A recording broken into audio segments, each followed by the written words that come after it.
Hello बच्चों, let's see this question. State true और false. Statement है कि fractional distillation method can be used to separate mixture of two miscible liquids. चलिए इस question को solve करते हैं बच्चों, और सबसे पहले तो ये देखते हैं कि इस क्वेश्चन को सॉल्व करने के लिए हमारे पास कौन से की कॉन्सेप्ट की जानकारी होनी चाहिए। देखिए ये जो सवाल है बच्चों हमारे पास, ये बेसिकली फ्रैक्शनल डिस्टिलेशन का ही सवाल है ना। फ्रैक्शनल डिस्टिलेशन के बारे में ही पूछा गया है। तो फ्रैक्शनल डिस्टिलेशन जो है बच्चों वो एक सेपरेशन टेक्निक है, ठीक है। और इससे किसको हम सेपरेट करते हैं, सेपरेशन टेक्निक है ये।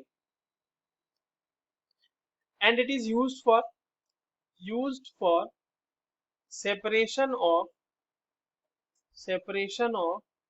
मिसिबल लिक्विड्स, जो आपस में घुल जाते हैं लिक्विड्स, वैसे लिक्विड्स के सेपरेशन के लिए इसे यूज किया जाता है। और एक कंडीशन है कि उनके लिए for which difference in boiling point, उनके बीच का बॉइलिंग पॉइंट का difference in boiling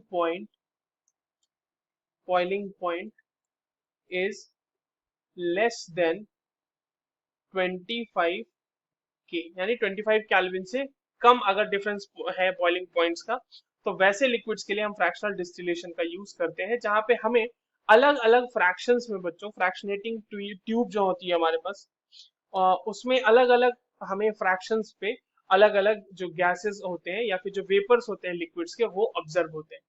fractional distillation का यूज जो है बच्चों वो यूज किया जाता है like for separating different gases from air, या फिर सबसे इसका इंपॉर्टेंट इम्प्लीकेशन है पेट्रोलियम प्रोडक्ट्स के सेपरेशन के लिए, ठीक है। तो इस तरह से fractional distillation can be used for the mixture of two miscible liquids.